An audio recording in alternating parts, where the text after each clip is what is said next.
एक और weekend end एक और weekly result wrap up. Welcome to the second episode of weekly result wrap up. You are watching Yagya investment academy. हमारे channel पर हमने पिछले हफ्ते से ये एक सीरीज चालू की है जहां पे हम रिजल्ट सीजन में हर वीक के एंड में उस पिछले हफ्ते में जो भी रिजल्ट्स आए उसमें से जो भी इंपॉर्टेंट रिजल्ट्स रहे थे, जहाँ पर कुछ की टेक अवेज है, कोई मेजर रिएक्शन अगर कोई स्टॉक में दिखा है या फिर कोई इंटरेस्टिंग टर्म्स में कोई स्टॉक अगर अभी लग रहा है, it could be from the point of view of growth, it could be from the point of view of value, तो हम उसकी बात इस वीडियो में करने वाले हैं। आज भी मैं आपके लिए 10 कंपनीज लाया हूं। We will quickly look at the important things of all companies. हम बहुत डेप्थ में नहीं जाएंगे रिजल्ट्स के। इनमें से कुछ कंपनीज के हमने अलग से वीडियो भी किए हैं, तो अगर आप उन कंपनीज के बारे में डेप्थ में जानना चाहते हैं तो आप हमारे चैनल पर जाकर वो वीडियो देख सकते हो। तो चलिए शुरू करते हैं सबसे पहले with the first company being Varun beverages, right. Varun beverages के केस में it's a bottler for PepsiCo, right. I am sure आपको पता होगा 20% से उनका रेवेन्यू इस क्वार्टर में बढ़ा है on a year on year basis. EBITDA has increased by 17%। तो इबिडा रेवेन्यू जितना ग्रो नहीं हुआ, उसका रीजन है कि मार्जिन्स कम आए। अब मार्जिन्स कम क्यों आए? मार्जिन्स कम आए mainly because of a acquisition that the company did. ट्विजा नाम की एक जो कंपनी है उसका एक्विजिशन उन्होंने, साउथ अफ्रीका बेस्ड कंपनी है ये, तो उसका एक्विजिशन उन्होंने ड्यूरिंग द क्वार्टर किया था। तो इससे हुआ ये है कि ये जो बिजनेस है वो मार्जिन एक्रेटिव नहीं है, इसके मार्जिन वरुण बेवरेजेस के मार्जिन से कम है। तो इसलिए जब कंसोलिडेशन होता है तो इस वजह से मार्जिन्स ओवरऑल बेसिस पर कम हो जाते हैं। So that was the main reason why margins decreased. 20% की ग्रोथ रेवेन्यू टर्म्स में थी। वॉल्यूम ग्रोथ बहुत इंपॉर्टेंट है ऐसी कंपनी को ट्रैक करने के लिए। वॉल्यूम ग्रोथ रहा 14.4% इन इंडिया।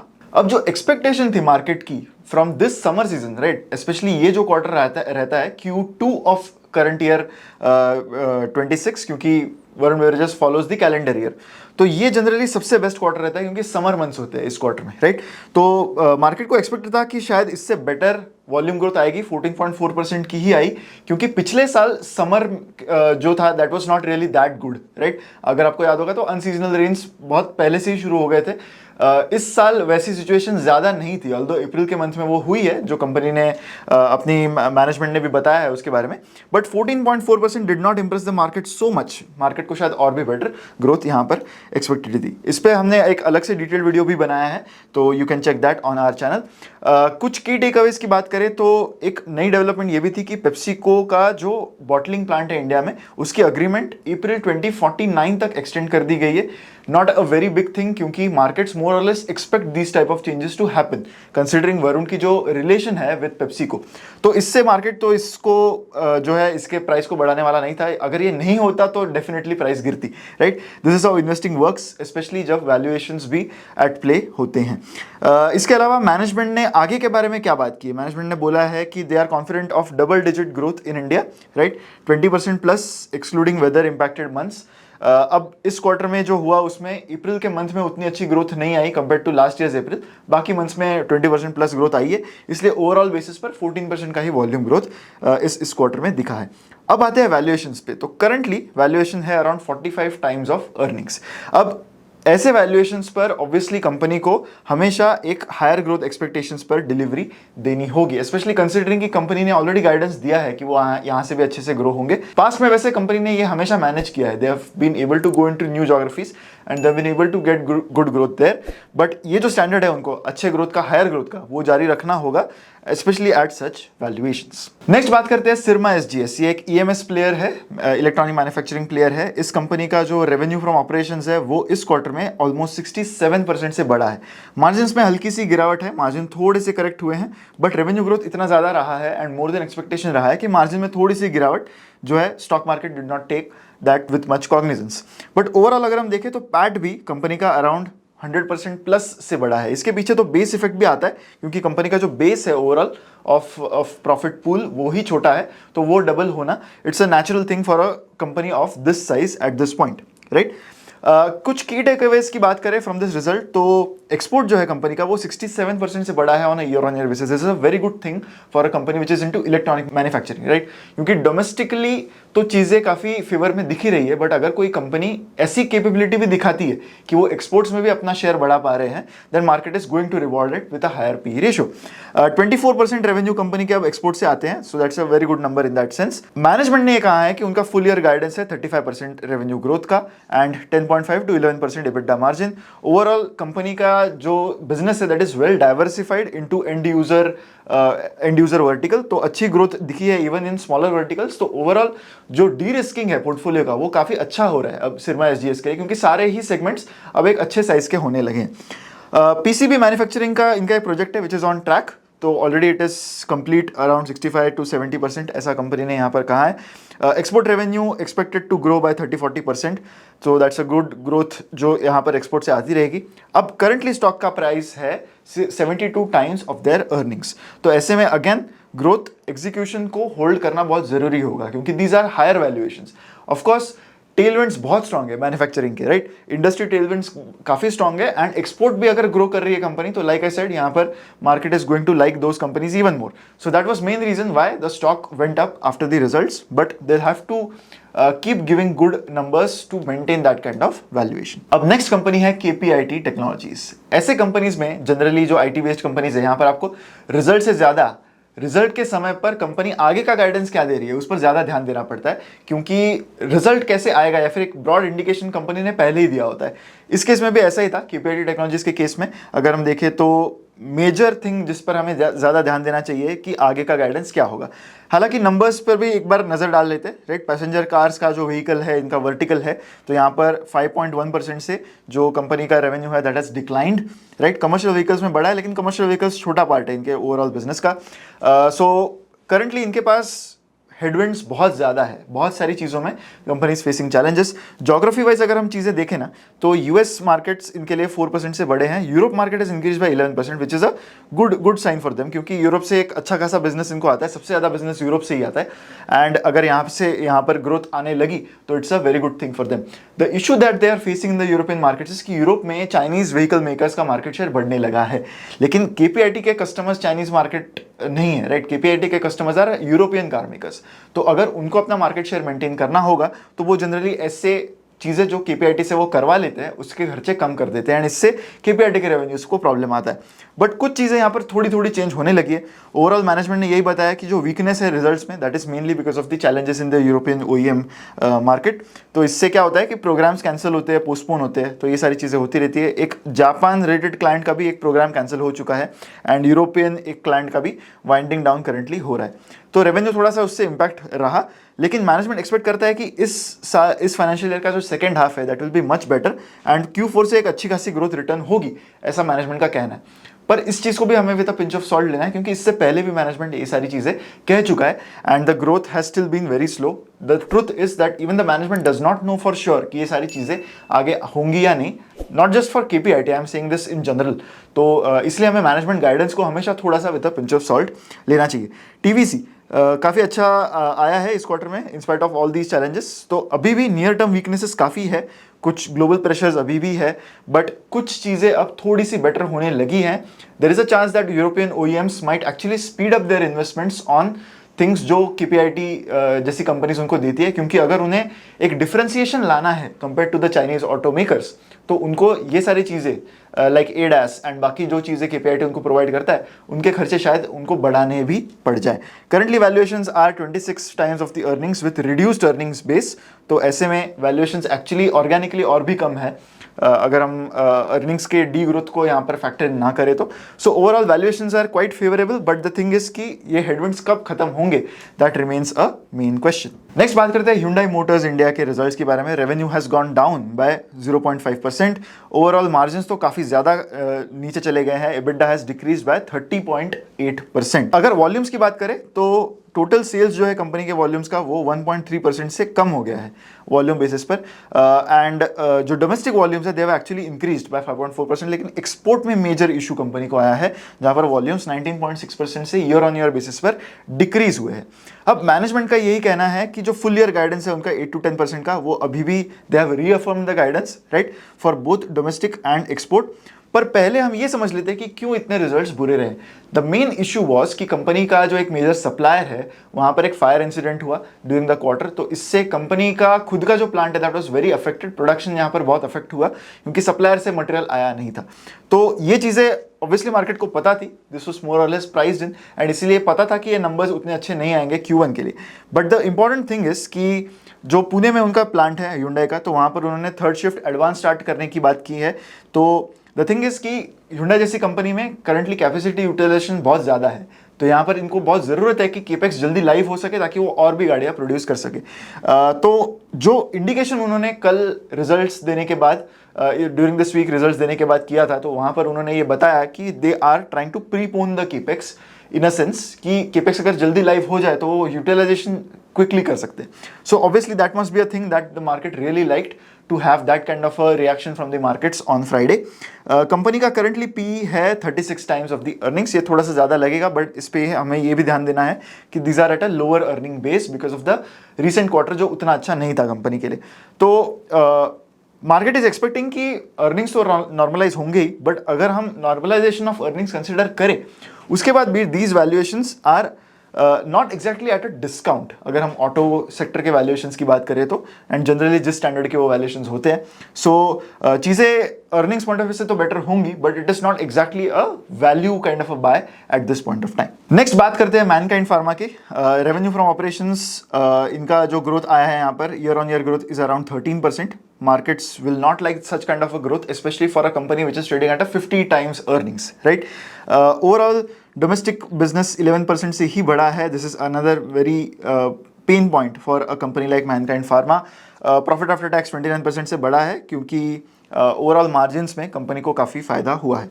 ओवरऑल की टेकअवेज की बात करें तो डोमेस्टिक रेवेन्यू 11% से बढ़ा है and this is the major issue for them. Gross margin हालांकि इंप्रूव हुआ है, this is mainly because of better price hikes. Chronic का मिक्स थोड़ा सा बेटर हो चुका है, फेवरेबल बेस इफेक्ट भी उनको है in the base quarter. As far as the guidance is concern, company का कहना है, मैनेजमेंट का कहना है कि अबाउ 71% का ग्रॉस मार्जिन रहेगा, एबिटा मार्जिन 25 से 26% का रहेगा. ओवरऑल कॉशियसनेस है मेनली बिजनेस में because of West Asia related commodity issues, but they expect things to be a bit better going forward. Stock है at a P of 48 right now. ऐसे valuations पर margin of safety generally कम रहता है. No doubt the company is really good in terms of execution and how they have grown so far. Overall brand value भी उनकी काफ़ी strong है, but at these valuations for investors to make money you need a lot of things to go right. And इसीलिए हम कहते हैं कि margin of safety थोड़ा सा स्ट्रक्चरली इन वैल्यूएशंस पर कम है. नेक्स्ट बात करते हैं थर्मैक्स की. थर्मैक्स के रिजल्ट डिक्लेयर होने के बाद अगले दिन यानी फ्राइडे को स्टॉक में एक काफ़ी बड़ी गिरावट देखने मिली. ऑर्डर बुक सिर्फ 2% से बढ़ी है कंपनी के लिए, ऑपरेटिंग रेवेन्यू 7% से बढ़ा है, लेकिन पैट हैज़ डिक्लाइन बाय 86%. उसका एक मेन रीज़न है कि उनका एक प्रोजेक्ट था जिसमें कॉस्ट ओवर रन आ गया, यानी जितना कॉस्ट एक्सपेक्टेड था उससे काफ़ी ज़्यादा कॉस्ट आ गया and that was over run of 91 crore. तो ये सीधा हिट उनके प्रॉफिटेबिलिटी पर पड़ गया एंड इसी वजह से the revenues have declined bye 86%. Q on Q level पर रेवेन्यू में भी डिक्लाइन आया है, तो पैट डिक्लाइन तो है ही, लेकिन revenue decline Q on Q basis पर भी बढ़ा है. I think the markets have punished the stock more for this rather than the profitability decrease, क्योंकि 91 करोड़ की profitability decrease is not that big an issue. लेकिन अगर सस्टेनेंस ऑफ रेवेन्यू ग्रोथ उतनी अच्छी नहीं दिखी मार्केट को, then definitely the stock does get punished. तो Q1 में इसके अलावा और भी इश्यूज थे कि 300 crore of finish good inventory ship नहीं हो सकी, तो वो एक मेजर इशू था. इसके अलावा और 2-3 इश्यूज इस क्वार्टर में आए. फ्यूचर ग्रोथ एंड वैल्यूएशंस की बात करें तो ग्रोथ आउटलुक अभी भी काफ़ी पॉजिटिव है. मैनेजमेंट एक्सपेक्ट करता है कि they will exceed last years order inflow. 3000 crore plus का क्वार्टरली रेवेन्यू उन्होंने टारगेट किया है एंड ये सारी चीज़ें देखते हुए if you look at the valuations right now तो पी इज 88 टाइम्स. अब अगेन यहाँ पर भी लोअर अर्निंग बेस का इफेक्ट है क्योंकि इसी क्वार्टर में अर्निंग्स वर वेरी लो.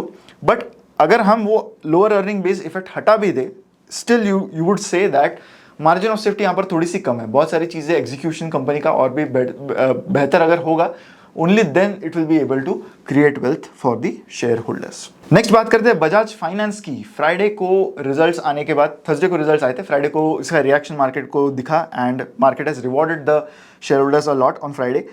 उसके पीछे के क्या नंबर्स है वो समझ लेते हैं. तो ईएम ग्रोथ 24% का आया, लेकिन ये मार्केट को पता था क्योंकि क्वार्टरली अपडेट कंपनी क्वार्टर खत्म होने के तुरंत बाद देता है जहां पर ईएम ग्रोथ बताया जाता है. मेनली असेट क्वालिटी रिलेटेड चीज़ों में काफ़ी अच्छी इंप्रूवमेंट यहाँ पर दिखी है। 0.39 नेट एनपीए इस क्वार्टर में रहा। ओपेक्स टू नेट इनकम भी काफ़ी अच्छा रहा है इस क्वार्टर में।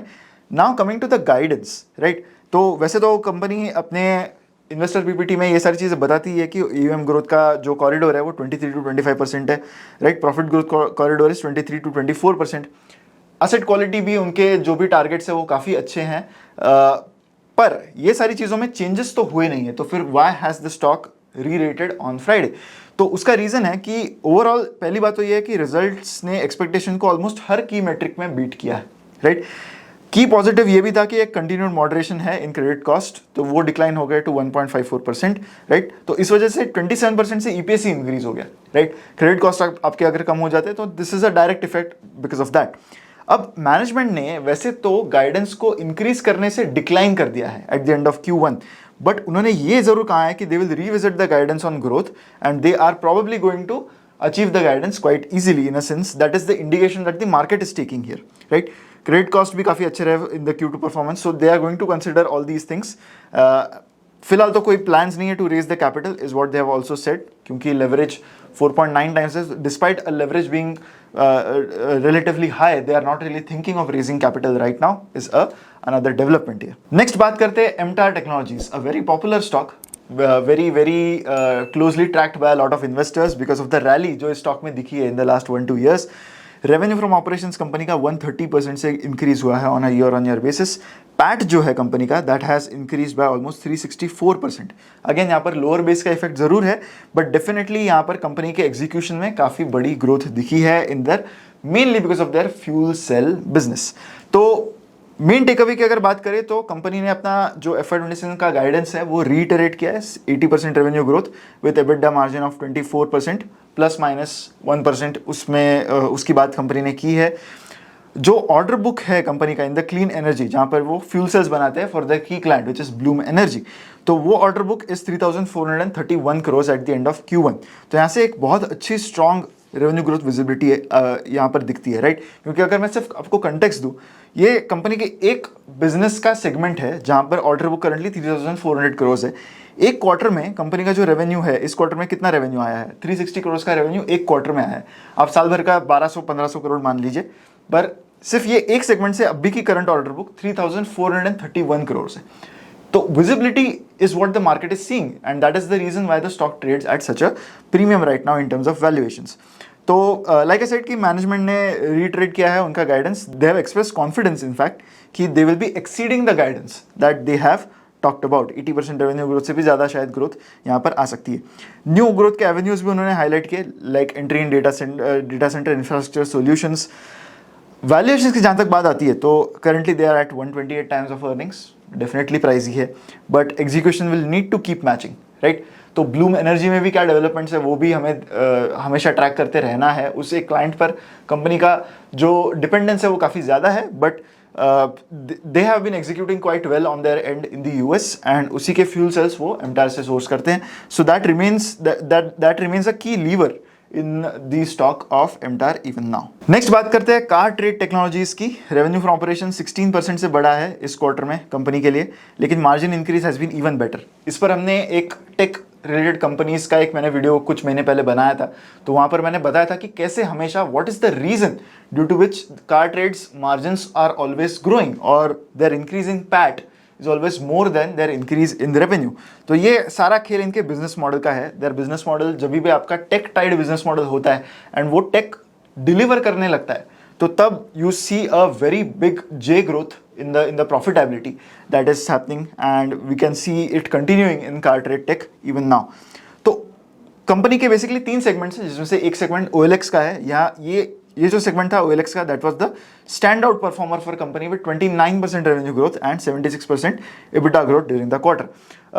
कंपनी ने स्पिनी, जो एक और यूज्ड कार की कंपनी है, उसके साथ एक टाई अप भी अनाउंस किया है, स्ट्रेटेजिक पार्टनरशिप अनाउंस की है to build an end to end digital used car buying and selling experience. तो यहाँ पर they will be shifting from monetization via listing fees towards transaction and margin sharing models. So currently CarTrade कैसे पैसे कमाता है?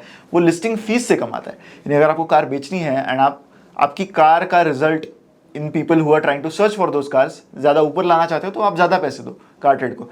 इसके अलावा वो एड्स वगैरह से भी कमाते हैं, OEM कंपनी से भी कमाते हैं। It's a very good monetization engine जो उन्होंने क्रिएट किया है, but they are shifting a bit away from this partnership with Spinny right now, but it just shows कि they are ready to change and bring the next lever of growth constantly, right? Management ने अपना long term guidance अभी भी reaffirm किया है कि 1000 crores profit over the next 4 to 5 years and 45% का EBITDA growth यहाँ पर consistent रहेगा, ऐसा कंपनी का कहना है। मेनली तो द थिंग इज कि यहाँ पर इंक्रीमेंटल वेज कॉस्ट प्रेशर नहीं होता, क्योंकि सारे कॉस्ट ऑलरेडी फैक्टर्ड इन होते हैं। अब जैसे जैसे आपका टेक और स्केल होगा, वैसे वैसे आपकी जो भी रेवेन्यू ग्रोथ होगी, मोर और less entire revenue growth will flow to your bottom line. That is how you make money in a tech business when the model basically matures, right?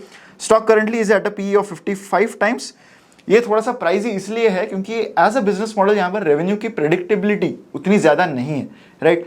तो उसके बावजूद 55% का price to earnings ratio company का stock currently command करता है। कुछ air dissipation concerns थे, लेकिन स्टॉक बिहेवियर जो भी दिखा है in the past 1-2 months, that has clearly squashed those concerns. अब लास्ट में हम बात करने वाले हैं L&T की, Larsen and Toubro. Order inflow इस क्वार्टर में काफ़ी अच्छा रहा कंपनी के लिए, मोर देन 1 लाख करोड़ का ऑर्डर इनफ्लो रहा, which is increase bye 14% on year on year basis. Revenue 7% से ही बढ़ा है, एग्जीक्यूशन उतना ज़्यादा इस क्वार्टर में नहीं हो पाया कंपनी से, लेकिन 14% की year on year profitability growth भी हमें दिखी है इन टर्म्स ऑफ पैट। तो करंट ऑर्डर बुक कितनी है? Current order book almost 8 lakh crore की है L&T के पास, which is a very good number. अगर हम ओवरऑल बेसिस पर देखें तो ये 27% से बड़ी है on a year on year basis, right? कुछ बाकी टेक अवेज की बात करें तो ग्रुप ऑर्डर इनफ्लोस 14% से बढ़े हैं इस क्वार्टर में, mainly because of strong international activity. And keep in mind this international activity has remain strong for them in spite of issues in middle east, जो उनके लिए काफ़ी इंपॉर्टेंट मार्केट है, राइट? सो ओवरऑल चीज़ें have been quite good, although revenue growth उतनी अच्छी नहीं आई है। मैनेजमेंट ने रीअफर्म किया है उनका FY27 का guidance, order inflow growth of 10 to 12%, revenue growth of 10 to 12% and PPM EBITDA margin target of 7.8%। तो ओवरऑल मार्जिन एफर्मेशंस अभी भी वैसे ही हैं। मैनेजमेंट ने वही कहा है कि FY27 का गाइडेंस उनका जो भी है वो they will abide by that. Stock currently trade करता है at a PE of 30 times. ये अर्निंग्स जो है ना, ये दीज आर मोर और less near their median PEs भी जनरली इसी रेंज में उनके लिए रहे हैं, राइट?